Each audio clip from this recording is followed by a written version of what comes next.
mwiriwe ndasaba RIB niba koko abantu bose bareshya uyu mugabo akurikiranwe nk'uko n'abandi bose bakurikiranwa, amaze igihe kinini anyibasira ariko noneho yarengereye cyane.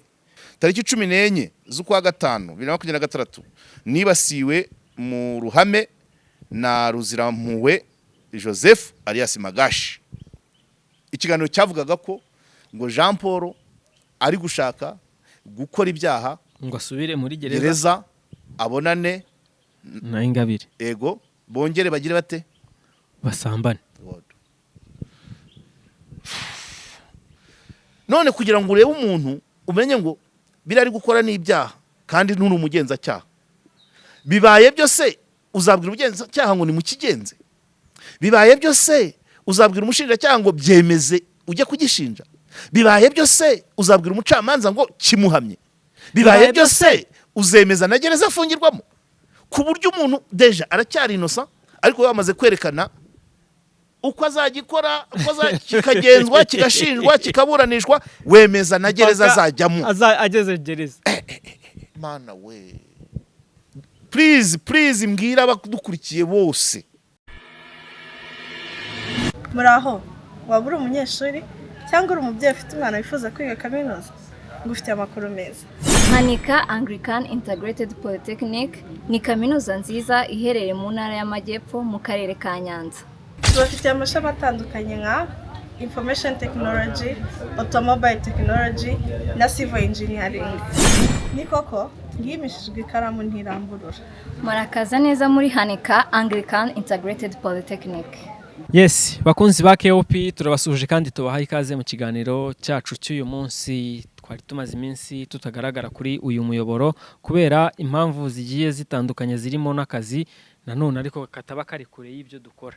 Mwari uraho Yego iminsi myinshi umeze utese? Sava urugendo rurimo rwabaye amahoro cyane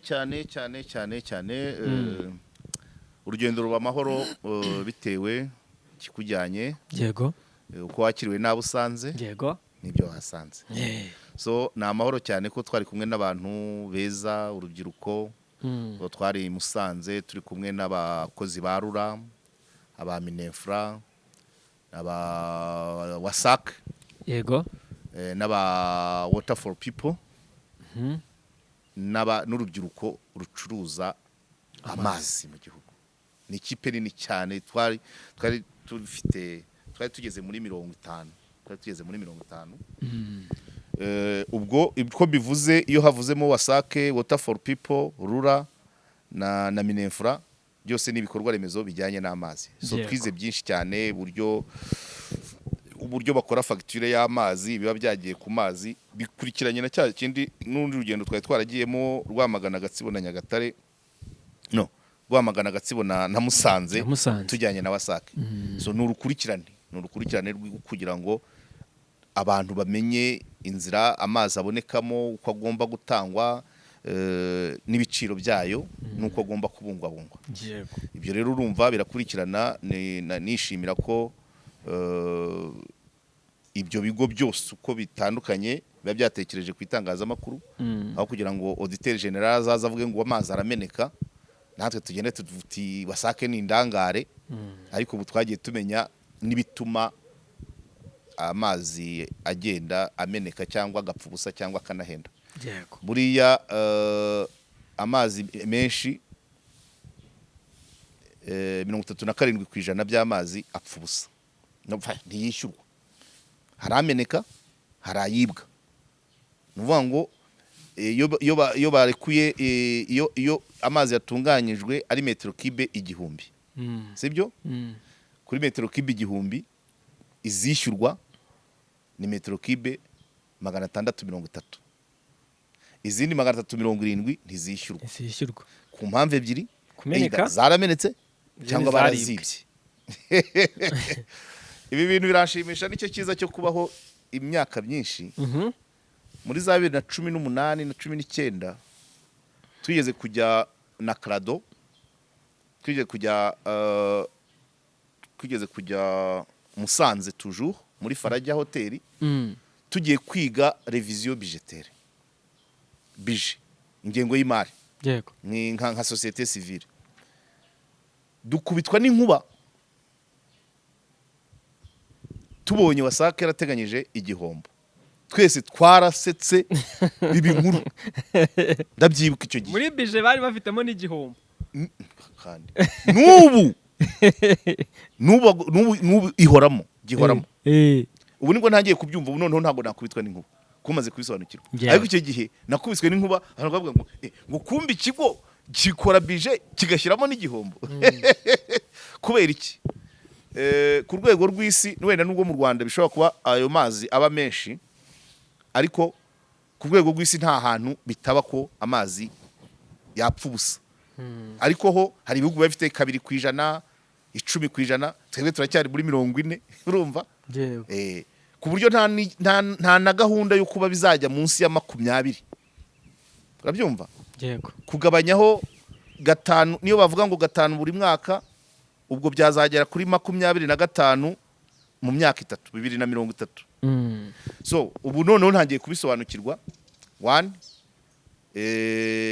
ibikorwa remezo bishaje ibigega byamenetse amatiyo yatobotse urabyumva rimwe na rimwe no kumenya aho ari bitoroshye noneho n'ababandi bayiba robine zo munsi y'igitanda robine zo mu bikari izo mu mafamu zitazwi buhira nijoro buhira imyaka nijoro ibintu nk'ibyo ibyo rero noneho nangiye kubyumva ko ubu noneho ntago nakubitwa n'inkuba mbonye muri bije ya wasake barateganyije igihombo kubera izo nzira zose ariko ibindi tuzabivugana ubwo mvuze abo twari kumwe n'abantu twaganiriye aho abantu bita muri Susa Gorilla abagabo beza cyane twaganiriye byinshi byiza n'ibitari byiza yego ntabwo harimo abari bavuye gushyingura umupolisi wa Rulindo wakoze impanuka ubwo abari bavuye kumushyingura twaraganiriye batubwira n'amateka ye n'iki byose nuko asize umuryango tuganira byinshi batwakiriye neza ejo mbere yo gutaha tujya ahantu bita muri Cave Hotel ni hoteli y'umukobwa ukiri muto cyane wanavuze mu gihe cy'umushyikirano ngiye wavuga mu mushyikirano nahise mfata ngo uyu mukobwa reka nzamusure kubonaga ari umwana ukiri mutoya yavuga hoteli nkumva hari ibyo ntari kumva kubw'amahirwe ejo nagiye kumusura ariko ntabigambiriye cyane kubera ko hari undi nashakaga umunyamakuru yego nsanga niho ari aravuga ati munsanga ngezeyo nsanga bibyaye amavuta amata byaye amavuta umukobwa umunyamakuru nashakaga tumusanze aho asanga na wa mukobwa twahuriye mu mushyikirano avuga ko afite hoteli nashobora kuhagera nashobora kuhaza wa munyamakuru nkasanga si uhari cyangwa se naho nahagera nkasanga nyiri hoteli ntahari ubwo nababonye bomba ari babiri bana biraryoha si ukubeshya dufata amavideo tujya gusura umurima w'imboga n'ibirungo akoresha muri hoteli ye twahurira n'abantu abaturiste abakerarugendo bahitabiriye mbese ubona ari ibintu byiza ubwo urugendo tuba turarusoje so muri make nuko ngaho niho maze iminsi yego muba mugarutse Kigali ndagira ngo uze kunyemerera tuze kwitsa ku itangazamakuru ndetse n'abatanga ibitekerezo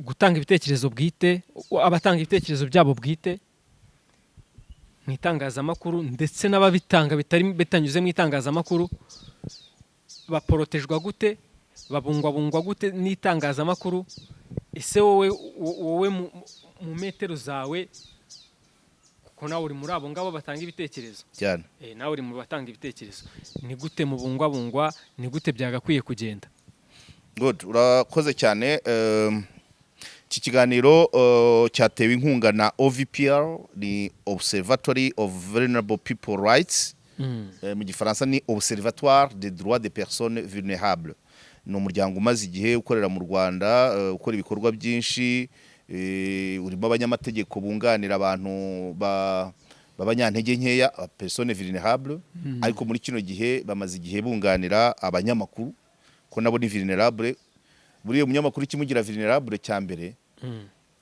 nuko ni umuvugizi w'abatamutumye. Icyo ni icyambere. yego Kuba umuvugizi w'abatamutumye bishobora kumuviramo icyo twita syndrome de Stockholm. Uwo wavugiraga arengana akifatanya n'uwamurenganyaga bakakwivuna bakakuviraho indimi bakakuviraho indimwe wowe ugamije kurenganura urarenganaga. Ibyo rero bisaba kuba protege kuko amazi donc inkuru ikubyariye amazi nk'ibisusa. Icyo gihe uwo muntu akeneye protection. Ikindi cya kabiri kigira umunyamakuru vulnerable nuko ababwira ntabazi. Nabyumva ntabwo ari nka gitifu umurenge ukoresha inama ku kibuga cy'umupira abaturage bose abareba ariko bareba abaseka bagaseka abarira bakarira agapira k'umutuku baguruka. Ngewe rero nicara aha ibihumbi 35 biri hano nta n'igihumbi nzimo pe nta gihumbi nzimo nta n'uwambwiye ati tuvugire kuri ibi nahisemo icyo shaka kubabwira ndaza nditereka.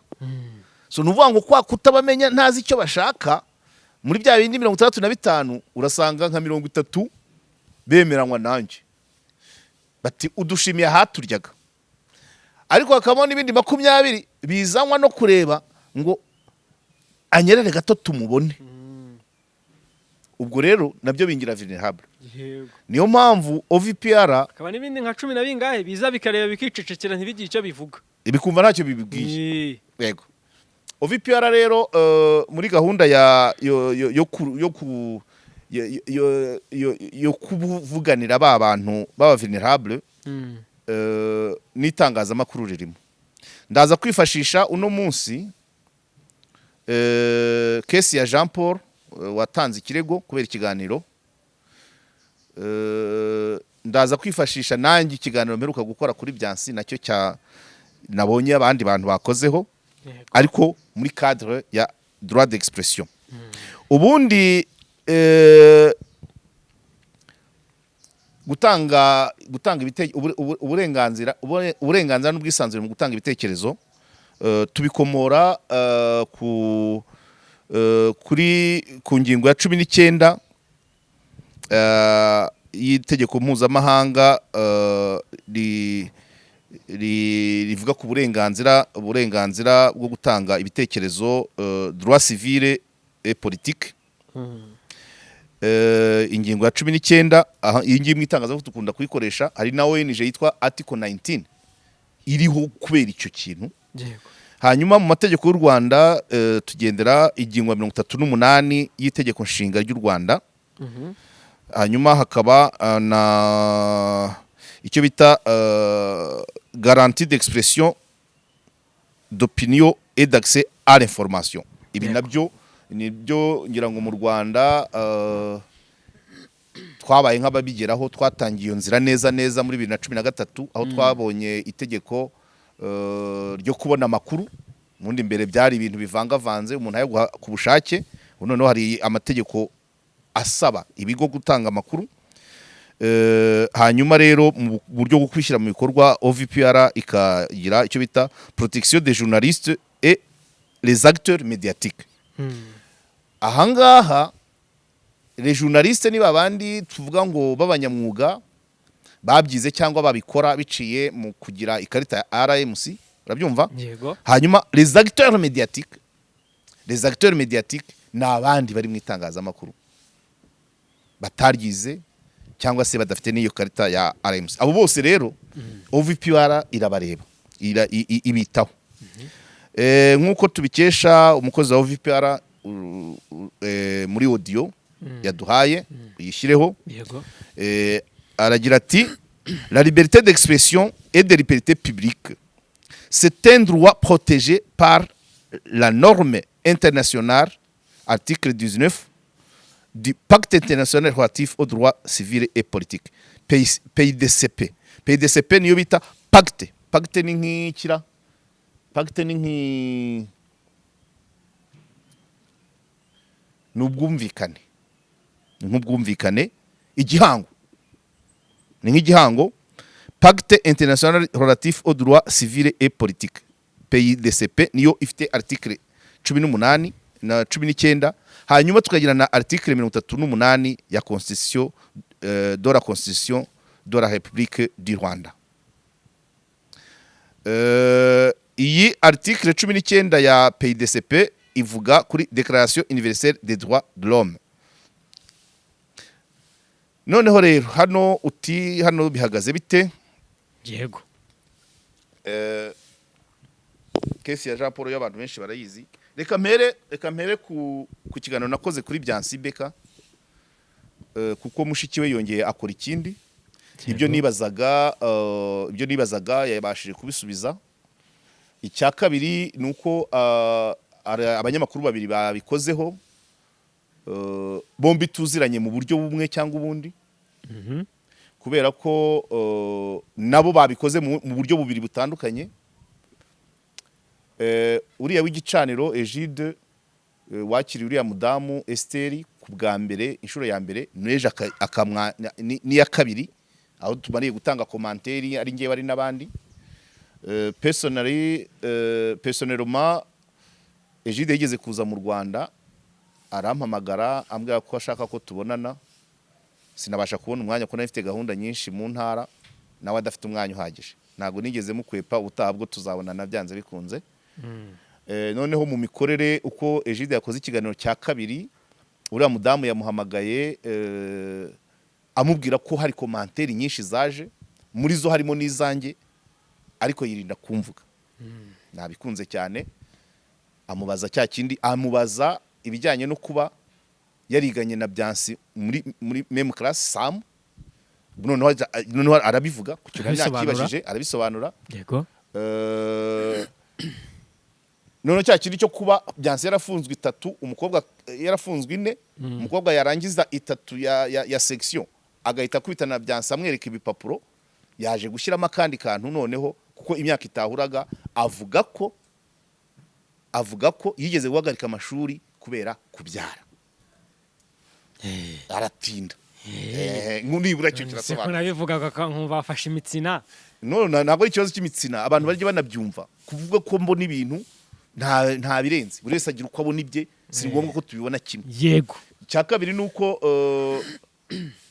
n'uwo mudamu yavuze ngo ntihakagira abandi babivugaho ngo usibye Samu. Ntabwo bishoboka, imihanda ntabwo wayifunga, ikirere kirafunguye, twemere kuvuga ku bintu byose nkuko natwe batuvugaho. yego So icyo kiganiro rero cya kabiri Esther yakoreye ku gicaniro, nacyumvishe kirimo izindi detaye nyinshi, kandi uriya mudamu arabisobanura. Yamubajije cya kibazo cyo kuvuga ngo kuki wategereje ko Byansi ajya hanze ngo uvuge ibye. Hanyuma umukobwa arasubiza, aravuga ngo Byansi akiri mu Rwanda akoresha ibyo bipapuro by'ibihimbano, yaraduhahiraga, yaradufashaga, kandi agakorera igihugu cye, ngo niyo mpamvu atigeze ajya kuvuga ko musaza we afite ibipapuro bihimbano. Icyo rero ni ibisanzwe, ni uburenganzira bwe, ariko ashatse ari kubivuga cyangwa akabyihorera, ibyo ni uburenganzira bwe. Hanyuma ikindi mu byo nari nabajije nuko ikindi nari nabajije ni icyuko icyinzu ntabwo yagisubije neza, ariko yavuze ko nyine yavuze icyo gusenya, ariko ngewe nagiraga yavuze naho iyo nzu iri mu mudugudu wa Rukundo, nyirango Bugaragara, banza ari Bugaragara yavuze. Icyo navugaga nuko inzu si ikintu kigenda mu mufuka. Niba hari igikanka aho Nyagatare cy'inzu y'ibyumba 15 cyangwa se niba ari amakabya nkuru, aho niho navugaga, cyangwa ari amakabya nkuru, ariko ibyo ni ibintu byoroshye tuzareba. Nubwo wenda reka soze nimbyibuka ndaza kubivuga. Ibi bihuye na droit d'expression, urabyumva. Ari uriya mugore mushiki wa Byansi ari exprima, ari umunyamakuru mwakira, ari n'abatanga commentaire, abo baba binjoyinga ya article 19. Ku kindi kiganiro undi nawe yakoze, ariko n'abacuti ndabizi, yego barabizi ko mbizi ko bigeze gukora ikiganiro bari kumwe, nundi nawe anabivugamo. Undi witwa Gatete Olivier rero we yakoze ikiganiro kuri nge gusa, yego yaragamije nyine kunyereka ngo kino kiganiro nakoze yashaka kuvuga ku kiganiro cyanjye gusa mu gihe Jide we yakoze kuri commentaire zose muri rusange. Ariko nanjye sinakomeje ntago nari nicaye naje kubimenya ko bari abana koko bava indimwe. Yego. Umupasiteri w'inshuti yanjye wakoranye na se babimbwiye. Anambwira ko bigeze no kuba Ingarama, anambwira ko ise yigeze no kuba directeur w'ishuri kandi ko yatsindishaga nkuko umukobwa we abivuga. Hanyuma rero mugenzi wanjye Gatete Olivier nawe mu buryo burimo ubwubahane buhagije ari byo yashatse kuvuga bica ku ruhande, ariko ngewe nta birenze yansabye ikiganiro.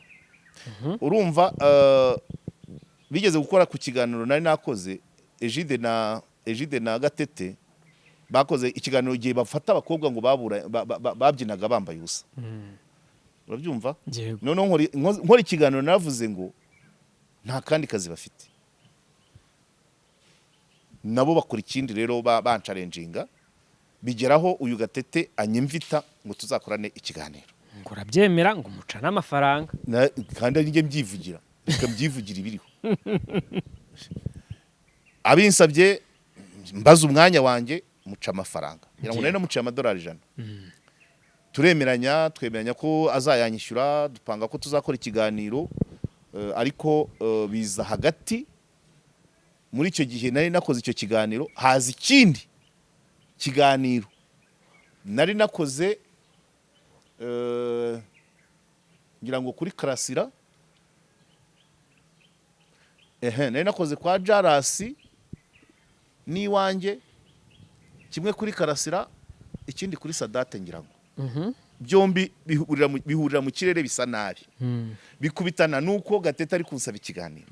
Ndavuga nti ibi bintu bibiri rero situation imeze itya ntago najya kongeramo ibindi. Ntago najya kwisana kwa Gatete kandi ashobora no kuzanamo nibi bya Sadate na Karasira.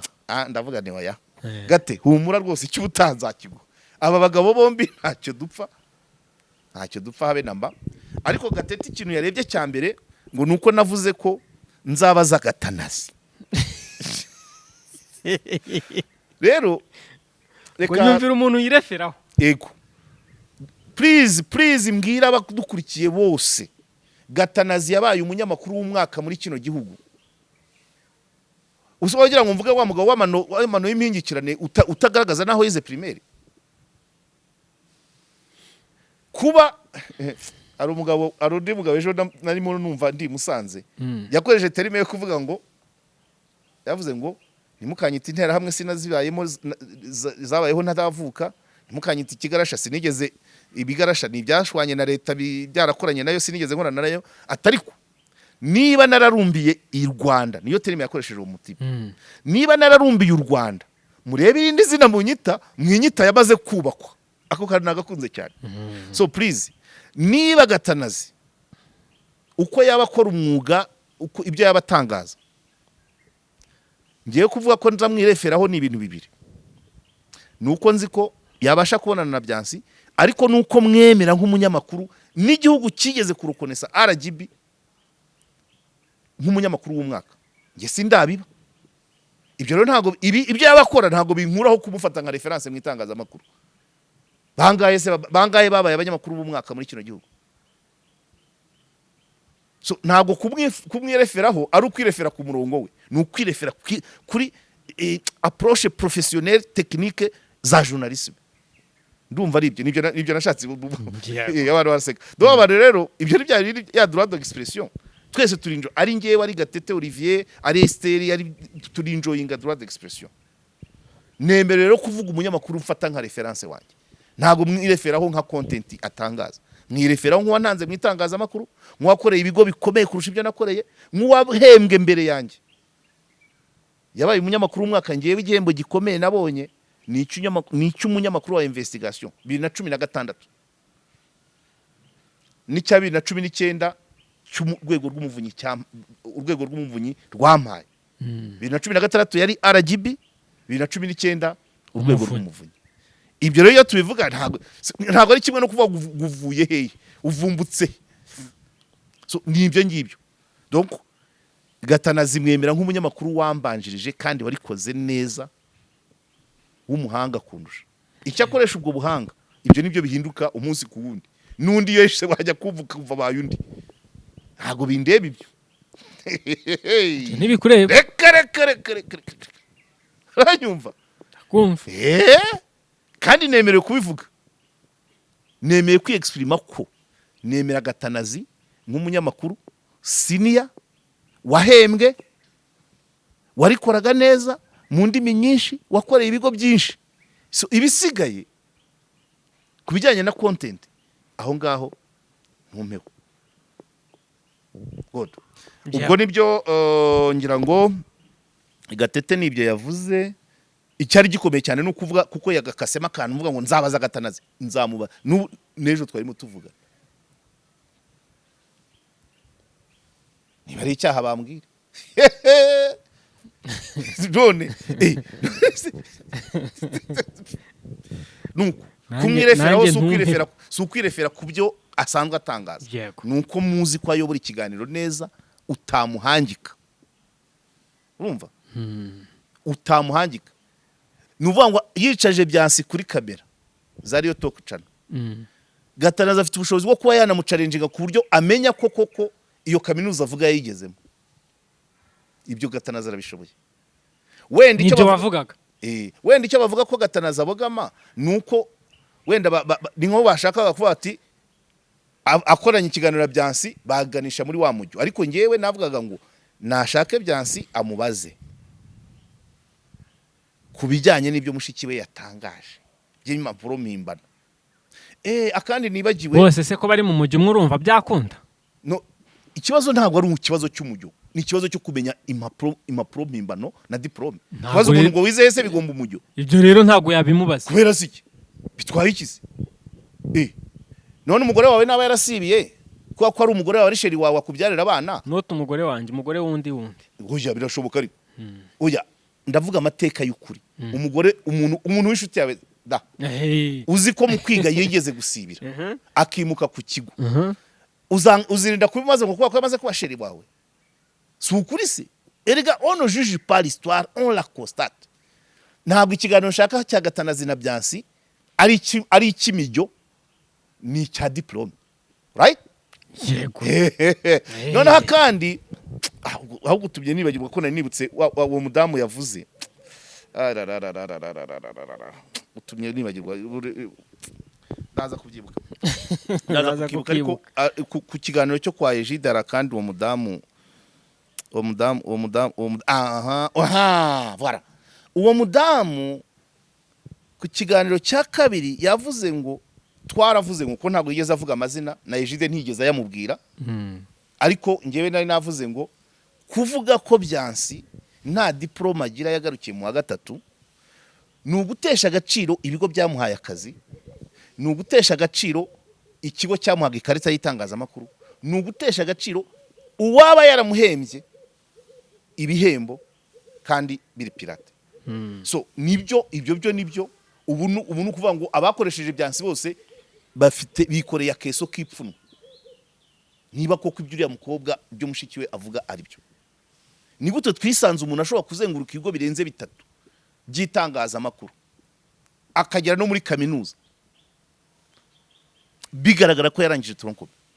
Aho nuvuga ngo nibyo bigo bitavuze nibyihagararaho ngo yari afite ibipapuro, ariko hari uburyo babipima cyangwa bakanabaza. So nicyo dukeneye uko kuri. Ese koko ni ibipapuro bye ni ibicurano?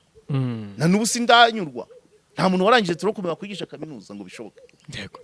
Umukobwa akavuga ati hari ahantu bajya kubicapisha none ugatanga amafaranga muri kaminuza bakabishyira muri system. Ubwo nicyo gihugu giciye amazi kibamo ibyo. Kibamo abarimo muri kaminuza bashyira abanyeshuri muri system batarigeze bakandagira muri icyo gihugu. Ibintu tuba tuvuga biba byangaje abandi bantu. Ariyo kaminuza yatanze icyo gipapuro ubiriho question mark. Na heke yakaba ivuga ngo ihamagara muri icyo kigo uyu munyeshuri yahageze ryari hava ryari, bagahuza imyaka bagasanga iyo myaka avuga ko yigaga yari no muri gereza. Yavaga muri gereza akaza kwiga se. Na nubu ntago ndanyurwa.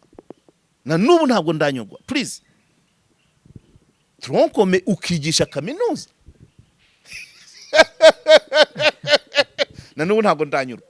So ubwo ku cy'inzu navuze ngo voilà Gatete waravuga ati inzu ya Byansi yashenye inzu umusaza yabagamo, bakavuga ko ngo yapfuye yabaga mu byara annexe, ariko inzu y'ibyumba 15 Byansi yarayizamuye igera kuri rento, igeze ku isakara abivamo ajya mu by'ubukwe. Icyo nicyo gihari. Ariko Gatete aravuga ngo imvura yari nyagiye iragwa, imvura y'Inyagatare, keretse ari inzu idakomeye.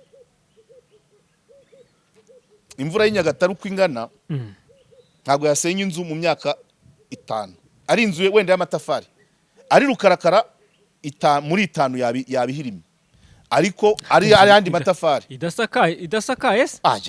Mwereke nizo muri 2 zigihagaze za rukarakara. None se uriya mukobwa yigeze avuga icyari cyubatse iyo nzu? Rukarakara y'ibyumba 15 se yabaho yahirimo deséquilibre. Reka tujye tureba kure, nta nzu ya rukarakara y'ibyumba 15 ishoboka.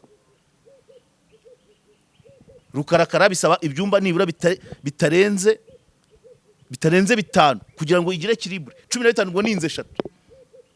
So kugira ngo inzu ibikomeye inzu yabamo 15 ni ko ari munyu cyangwa block, cyangwa se hari ukundi babigenza inyuma bagashyiraho munyu, wenda mu byumba ugashyiramo rukarakara. Imvura yaraguye, imvura ya Nyagatare tuzi yaba yarashenye izo nkarakara, ariko ikinyuma n'ubu kigihagaze n'ubu nzinze, kandi imvura ntigeze ihagarara. Icyo rero kandi niyo wahagera fondasiyo twayibona Gate mushuti wa aya ariko reka tugerageze tuzajya ndongeze bitwaye hega ni droit d'expression nicyo turiho. Oya igishoboka agati yanjye na Gatete dushobora kumvikana tukajya kuri tere, icyo kirashoboka sibyo? Niko bimeze. Tukajya kureba ngo kwa Byansi ni hehe, aho bakuye umurambo bajya gushyingura umusaza ni hehe, inzu Byansi yubakaga yari iri hehe, ukabona ikibanza, ukabona fondasiyo, urabyumva? Ibyo birashoboka. Ari njye ari na Gatete dufite ukuri kandi biroroshye kuhagera. Icyo nicyo gisigaye. Icyo nicyo gisigaye. Ndatuma ari umwana uri Gatsibo ndamutuma yahashaka, ariko nanjye shobora kuzigererayo. Good. Hanyuma ubwo umukobwa nanone mu kiganiro cya nyuma hari ibintu yavuze wumva bifite logique kabisa. Abwira umusaza we ngo agaruke mu gihugu, avuga ati kweri ushaka kuzanshyingura kuri online. Icyo ni ikibazo gikomeye cyane. Karori inshuti yanjye y'amagara, urumva ni nk'uko yakamuririmbiye. Cyangwa se uzagira ugaruka ubara ijoro twese uko turi turagukumbuye. Gushyingura kuri online, ubushize nabikubwiye nkubwira umukobwa wabyaye wowe uvuga uti yabyariye ahantu hakomeye, ariko impundu za online urayimbwiye. Guhabwa impundu online, gushyingurwa online, kuyagirwa online. Aho uyu mukobwa yavuze ibintu bikomeye cyane. Yamubwiye uzashaka kuzanshyingura kuri online nkuko washyinguye papa. Ati none se nawe nupfa nzagushyingure kuri online, uri nyirarume w'abana banjye. Ako karakomeye Byansi. Nawe umuntu abikubwiye ngira ngo ntiwasinzira. Umuntu avuga ati kana kuzamushyingura kuri online nakanaka uhita wumva ari ingingo. Good. Kuri ibyo ngibyo rero ubwo nanjye ninjoyinze uburenganzira bwanjye bwo gusubiza ibyamvuzweho n'ibisa n'ibyamvuzweho. Reka ngaruke rero naho kuri ya droit d'expression kuri case ya Jean Paul Nkundineza nawe nk'umunyamakuru winjoyinze droit d'expression ye. Yego.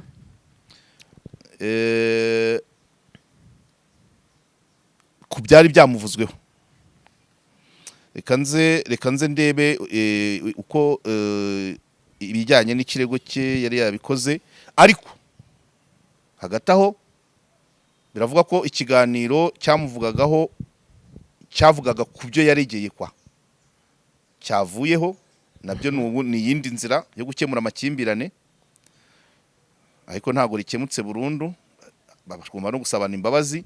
Kuri Twitter aragira ati Jean Paul Nkundineza, itariki 14 z'ukwa gatanu 2026, mwiriwe, ndasaba RIB niba koko abantu bose bareshya OVPR, wayumvise? Yego. Abantu bose bareshya nkuko n'abandi bareshya, uyu mugabo akurikiranwe nkuko n'abandi bose bakurikiranwa, amaze igihe kinini anyibasira, ariko noneho yarengereye cyane, nkeneye ubutabera nanjye. Atwitinga Murangira Bitieri, nuko utaginga Murangira Bitieri, hanyuma JN Abudara, ni wari Jean Paul Abudara, Minisitiri w'Urubyiruko n'Ubuhanzi hari ngira ngo, hanyuma na Prosecution Rwanda Parquet General, hanyuma na Ugira Shebuja, uyu ni Minisitiri wa Justice Emmanuel Ugira Shebuja. Kuri Twitter ubwo yavugaga ku kiganiro bamukozeho, kandebe noneho ibaruwa nyayo, w'ikirego ntago gitangirwa kuri Twitter. Yego. Ibaruwa nyayo Nkundineza Jean Paul, Nyarugenge, tariki 21 z'ukwa gatanu, aragira ati gutanga ikirego musanzwe nyakubahwa, musanzwe ndi umunyamakuru wigenga independent journalist, nkaba mfite umugore, ibi ntago ari ngombwa, ntago byari ngombwa, byemeye n'amategeko n'umwana umwe, ntago ari ngombwa. Donc ndi umunyamakuru, wumvise ko twinjiye muri OVPR, ngewe ndi umunyamakuru wigenga, umugore si ngombwa. Ngombaga kubivuga kuko nibyo bamushinjaga byari biri kuzamo abagore. Turaza kubigeraho. Nibyo. None reka mbivuge nabyo. Umugore wemewe n'amategeko, tukaba dufite umwana umwe. Tariki 14 z'ukwa gatanu 2026, nibasiwe mu ruhame na Ruzirampuhwe Joseph alias Magashi. Hakoreshejwe YouTube channel, aho yanyibasiye bikomeye, aranyandagaza, aransebya, agamije kunsenyera urugo no kwangiza isura yanjye muri rubanda, aho yavuze ko nsambana na Ingabire Victoire kandi ko yabyiboneye.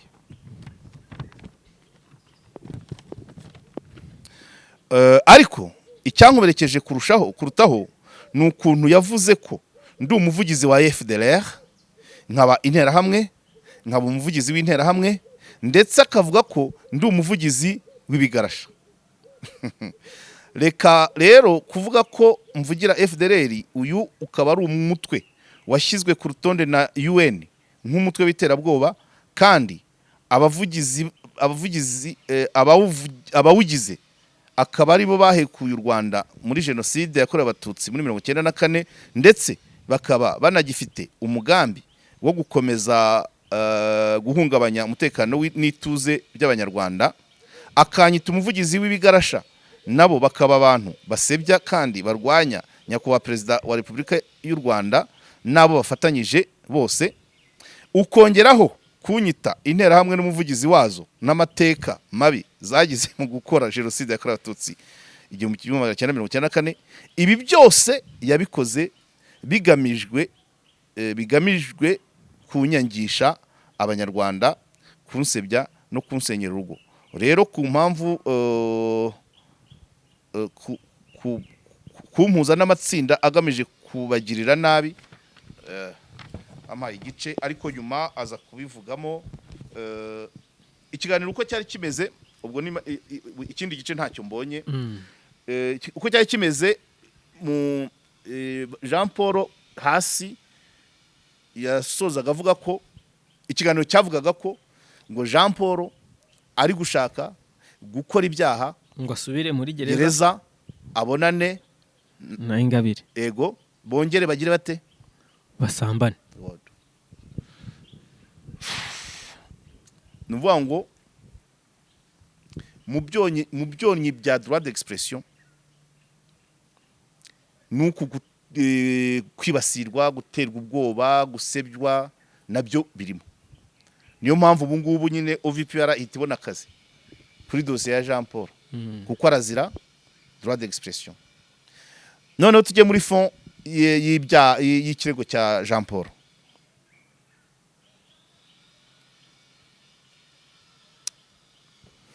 Icyambere gushinjwa ubusambanyi mu ruhame kuko yabyiboneye, niba byarabonwe ubusambanyi mu ruhame ufite urugo. Ubu twibaze kiriya kiganiro kimaze gusohoka uko Jean Paul yaraye umugore amubaza burya bwose urumva ubu ari ku nkoni abagore se batinzamo cyokora umugore wihangana azi nature y'umugabo we n'akazi akora avuga ati pole chérie ariko ni bake arabanza akafata ariko buriya ntiwasanga ari byo akabanza agacenjura. ubu ari ku nkoni nuko umwana wabo ataramenya ubwenge ariko nawe nakura bakajya bamwereka ikiganiro ngo iswa yasambanaga na wa munyapolitiki kazi. ubwo mwimagine uko bizaba bimeze. Hanyuma kuvugira FDLR, kuvugira interahamwe, ibyo byose ubwo ni nko kugushyira mu kato. Uri inyangarwanda mbese. FDLR, interahamwe, ibigarasha byose amurundaho. Ariko shaburya abantu ntabwo ndi butindeho, ahubwo kiriya cyanyuma cyo kuvuga ngo arashaka gukora ibyaha asubire gereza kongera gusambana na Ingabire.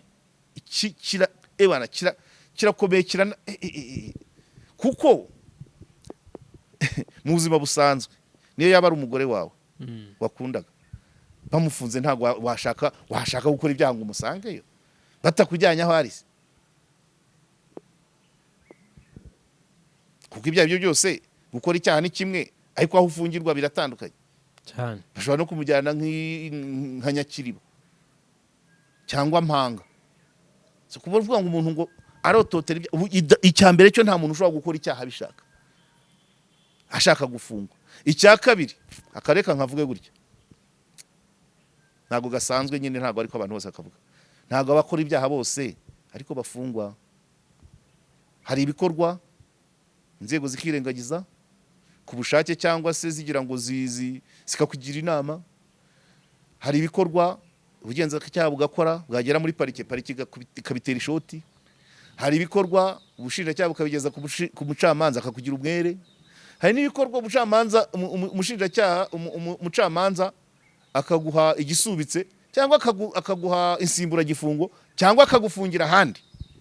So rero kwemeza umuntu d'abord iyo nzira yose ntishoboka, ariko kuvuga ngo dore uko kanaka ari kwitwara agamije gukora icyaha kikagenzwa kigashinjwa kikaburanishwa kandi agafungirwa hahandi. Iyo nzira yose kugira ngo uyimenye keretse ari wowe uyikoresha. C'est vrai. Hari abantu bajya bafungurwa akaza avuga ngo sha no mukanya muye n'umusaza uvuyeyo umaze imyaka 30 muri gereza twatindanye hariya ku muhanda. Hari abantu bavayo baba barigize ibihazi cyangwa badafite wenda imiryango ibakira, akava yavuga ngo igitanda nara gahunda kizi ngo size nkirezervishije kuko azi ko azasubira. Ariko uwo nawe ntago bimuhira ko mutere. Hari igihaza yatangira gusubira mu byaha aho kugira ngo ajye yagereza yashakaga iwawa. Urabyumva? Hari igihaza yatangira kwigira bya bindi kwa Kabuga transit. Hari igihaza yatangira kwigira bya bindi society gakumira agahinduka. Sawa. None kugira ngo urebe umuntu umenye ngo birari gukora n'ibyaha kandi nturi umugenzacyaha, bibaye byose uzabwira umugenzacyaha ngo ni mu kigenze? Bibaye byose uzabwira umushinjacyaha ngo byemeze ujye kugishinja? Bibaye byose uzabwira umucamanza ngo kimuhamye? Bibaye byose uzemeza na gereza afungirwamo? Ku buryo umuntu deja aracyari innocent ariko yamaze kwerekana uko azagikora, kikagenzwa, kigashinjwa, kikaburanishwa, wemeza na gereza azajyamo ageze gereza. mana we umuntu urumva nta muntu ushobora kujya mu cyaha bishaka ariko nanone navuze ngo yaba umugore waweho yafunzwe cyangwa uwo mwashakanye yafunzwe wakora cyangwa umusangeyo hanyuma se da inzego zacu ko tuzizi muri gereza akabariro karashoboka igisubizo ni oya hanyuma se umuntu ngo kubera ko wenda niba byarabaye sinabizi ariko kubera ko umuntu mwasambanaga ari hanze aracyaruta abari hanze ya gereza ku buryo wageraho umusanga muri gereza igisubizo ni oya iyo logique iri hasi cyane kuko nta wundi ku isi nta wundi ndumva waba yarakoze icyaha kugira ngo asangeyo uwo bakundana niyo cyangwa inshuti nta na rimwe ariko za none sindumva ngiye ntago numva umuti reka mbireke hari nimushyira mu bwenge bwinshi none se ukumva bira byose biba biterwa n'iki kubona ntago ndajya muri nagiye muri content na context hanyuma cadre legale ndaza kuyireba nkurikije ibyo amategeko ateganya ariko ubwo ndacyashaka kugira ngo abantu bumve icyo kintu kumva ko umuntu mwasambanaga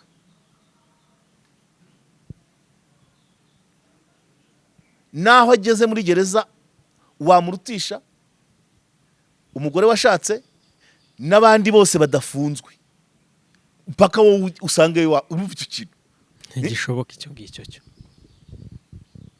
ibi rero nibyo byonyine nakubwiraga by'uburenganzira bwo gutanga ibitekerezo ubu Jean Paul nuko yisobanukiwe cyangwa wenda akabona n'umwavoka cyangwa se akagisha n'inama na wivipara yamugira inama hari benshi bahita babireka sinzongera kuvuga niba mvuga kanaka kavuga gutya niba mvuga kanaka kavuga gutya niba mvuga kanaka kavuga gutya noneho bikageraho bitera n'ubwoba abanyamakuru cyane cyane iyo barebye amakesi ari mu nkiko y'abanyamakuru harabo numvishe bantuza baburanye kuri 26 hari ko bagomba kuburana rimwe na Dr Emmanuel Semwaga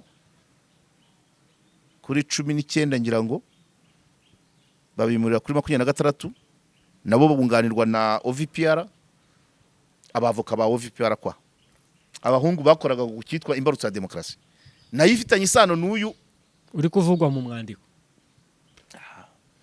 urumva gusa nabo nawe nibe bamwunganira urumva byose bifitanye isano ukareba barimo abamaze gufungwa biriya bica intege kuvuga ngo usibye kuvuga ngo ni umwuga niyemeje urantunze cyangwa se bamwe babivamo bakajya gukora ibindi abyumva izo ni ingaruka arabona giye mbona bavuga ngo abamaze gufungwa benshi ngo n'abanyamakuru bari professional babifitiye bara ntukabafataho reference bira nibi ari uwabajije ikibazo ari ugomba kugisubiza bariya ntabwo ari abantu wafataho reference nibyo mba nkubwira ko umuntu uvoma mwibase yiha kwigimba umuntu uvoma mu kivu ahubwo bariya nabo iyo case waruvuze bara nibo byo byonyi bya droit d'expression ibyonyi bya droit d'expression nabiha kwibasira umuntu wari muri kakazi kitangazamakuru cyangwa se ko kwinjoyinga uburenganzira bwo gutanga ibitekerezo iyo wihaye kumwibasira uburamuca intege sibyo abandi nabiha nanone gutanga ibitekerezo bipfuye bidashinga nabo bagahabwa ijambo so kugira aho umuntu ajya atanga ikibazo kuri we donc akeneye database imwereka ngo abafunzwe ngo hagati abafunzwe ngo hagati y'abanyamakuru b'umwuga ngo n'abanyamihanda ngo abafunzwe nabahe atarasubizwa yasubijwe ahubwo aharahakana yasubijwe arisubiza nubwo bose atari bazima ariko undi yamusubije avuga ati ni abanyamihanda ntiyemera igisubizo hawe kuko nawe ni umunyamihanda abajije umunyamihanda mugenzi we amusubije yanga kwemera igisubizo ibi rero nibyo byonnyi bya droit d'expression, ari ukwambara cyangwa kwibasira umuntu, ari nanone kwiha ijambo ugashaka kumira, kwiha ijambo uvuga ibidakwiye, none ukamira ikibuga ugasanga ikibuga cyuzuye abavuga ibidakwiye urumva, bakazimya abavuga ibizima. Icyo rero nacyo ni icyonnyi cy'uburenganzira bwo gutanga ibitekerezo. Ni imbogamizi ikomeye cyane. OVPR igomba kuzaguma mu ngamba, tukafatikanya tukabitangaza tukabyigisha, ariko n'abagize ikibazo bakamenya ko nayo ihari kubafasha, kubunganira mu nkiko, kubagira inama. Hari byinshi bagiye bakora rwose byagiye bidushimisha. Ibyo bintu bakora nta kiguzi.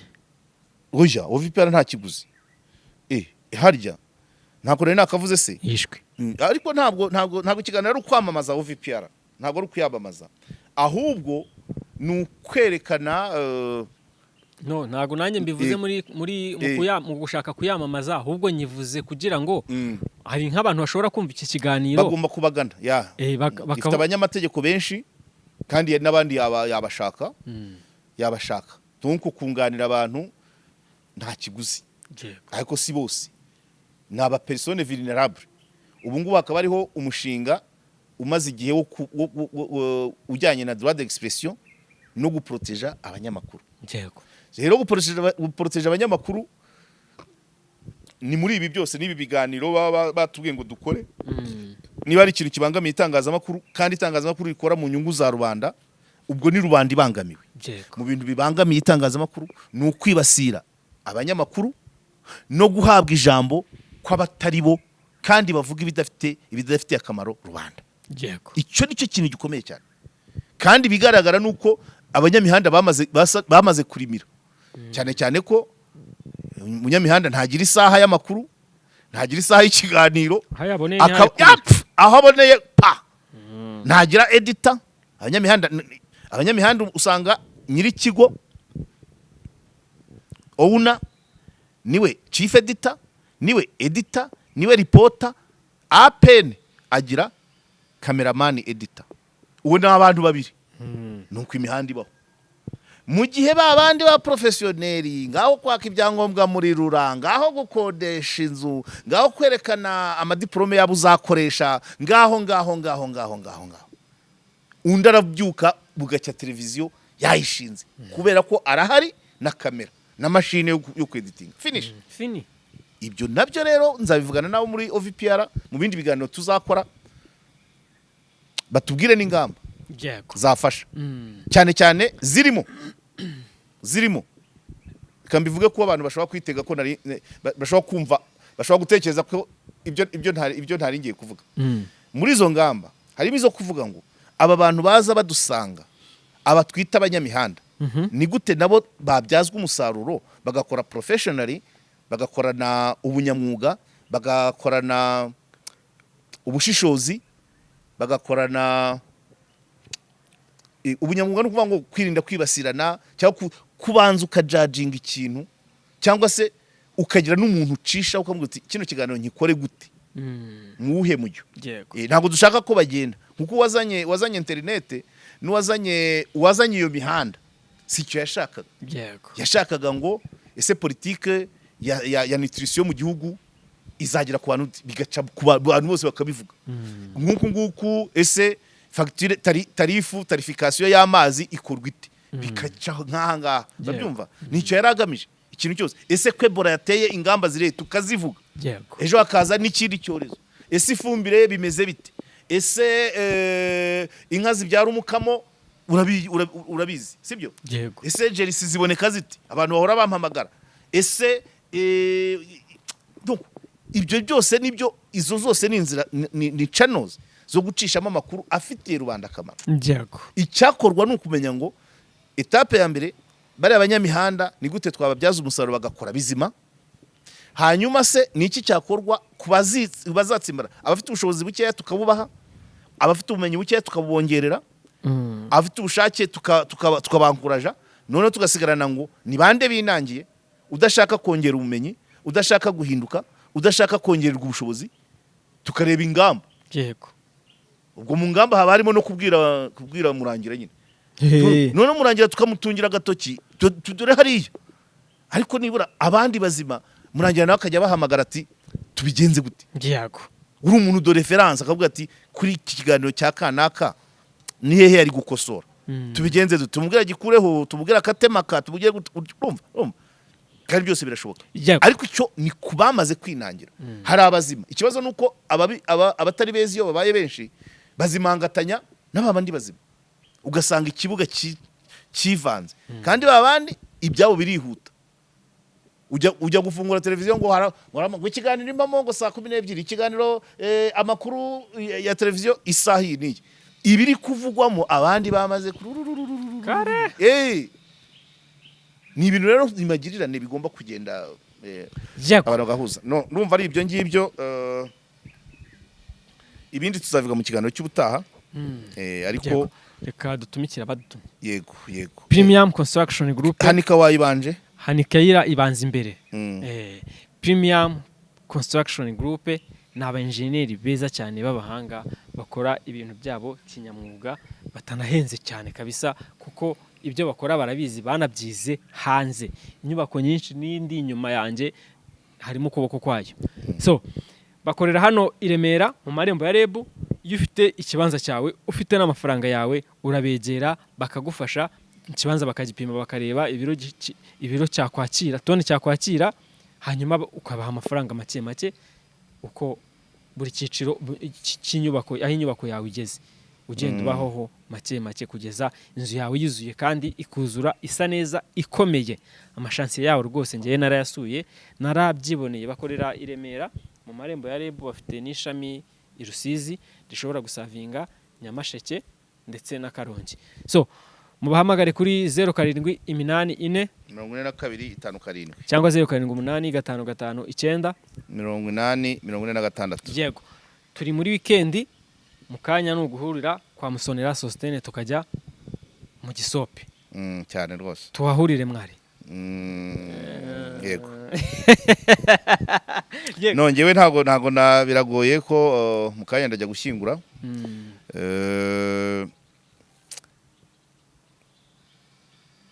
Muri kiro cyumweru hapfuye abantu 3 tuziranye. Ntabwo ari ibintu byoroshye. Nyanganisha umudamu umwe, umugabo we yabaye duaye ku ishuri nizeho. Umugore twarakoranye irebero, nigisha secondaire, yigisha primaire. Umugabo wabaye duaye yabaye directeur ku ishuri umudamu wanjye yakoragaho. Umva n'abantu dutanye isano ya hafi. Yego. Ariko hari n'undi muhungu ukiri mutoya wakoze impanuka Bugesera, wowe n'uwi wacu ku musozi. Twavomaga bakuru twavomaga iriba rimwe. Hakaba rero n'undi mudamu mukecuru twakoranye muri SOS bya hafi. Ari muri babandi nakubwiraga bajyaga kwigirwaza n'amaguru. Nigeze kubivuga. Vuga umuntu waturukaga Rutsiro n'amaguru. Nuwo ngo tuzamushyingura ku wa mbere.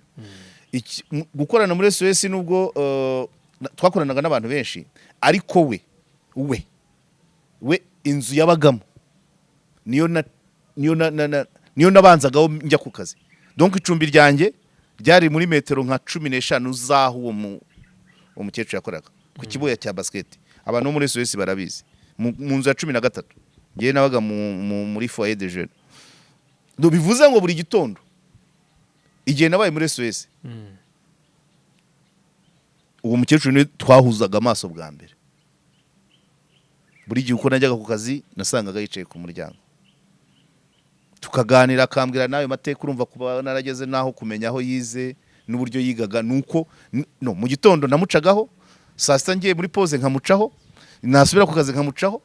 Ubwo byanze bikunze nk'abantu bakorana ntago nacagaho pepera. Hazaga nkicara nkamuganiriza, nkamaza watetse iki, yaba ari kurya nkakoramo. Urumva kuko we inzu ye nayicagaho buri kanya. Bitandukanye n'izindi zabaga nk'izitwaga za izabaga mu yindi nguni 6 7 za 5 ariko 13 nayicagaho buri munsi. Abantu babaye muri SOS barabizi. So byumvikana rero ngo ubwo byari bivuye kuvuga ngo tujye gutarama, ntago ndi wo gutarama. Nanjye ejo nubwo mfite anniversaire tariki 31 z'ukwa gatanu. Isabukuru nziza. Yego urakoze. Nabyo ubu nari mfite na gahunda yo kuzajya kwibuka ku mayaga Nyamiyaga.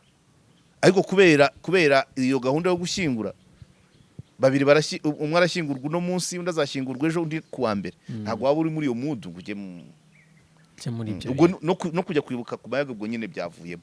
Kubwo uyu munsi ndashyingura uwo mudamu, ejo nshyingura uwo musore wari ufite yari afite umwana umwe hari ngira ngo yari yakiri mutoya. Hanyuma kuwa mbere njye gushyingura uwo mukecuru Cecile twakoranye muri SOS. Nanjye ngiye kujya gufatira mu rumuna wanjye irembo mu Bugesera. Ngaho wowe nimuvayo mujye kwa Sostene. Nituvayo mwebwe muvuye mwajya kwa Sostene. Ariko ngewe rwose biragoye. Yego. Ntago simbeshya abantu, ntago iyo mood yatuma n'icupa rimanuka. Yego. Kwa Sostene rero na ahantu heza cyane. Urumva umuntu mbese kuri no saha ndi mu biriyo bitatu. No kwigabanya byanze imibare yananiranye.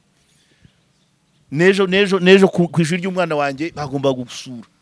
Iguruva ukuntu bese biravangavanze. Ntabwo byavamo. No kwihangana. Bajye kwa Sostene rero abashobora kujyayo. Kampa barangire ni mu kizunguruko cyo kwa Nayinzira ndetse nanababwire n'ibyiza biri hariya muri Vista Kigali. Bafite amacumbi meza cyane, ni ibyumba byo kuryamamo, akaba ari icyumba gifite n'uruganiriro ndetse n'urubaraza, bakagira sale nziza z'inama, bakagira screen nini cyane zo kureberaho match, bakagira biyari, bakagira igikoni, bakagira abaseriveri ndetse na mucoma uzikotsa neza cyane. Kwa Musonera rero hari ibintu byiza kandi ku giciro rwose kiri affordable. Munyarukireyo uyu munsi haraba n'igisope rwose, mugende mujye kugorora umubiri. Ni hano mu kizunguruko cyo kwa Nayinzira, mubahamagare kuri nimero igendanwa 078 5 40 80 Nibyo ngibyo, reka ngushimire cyane mwarimu ku kiganiro cyiza uduhaye. Ibiganiro byacu hano kuri KOP byo nakagaruka. Asante.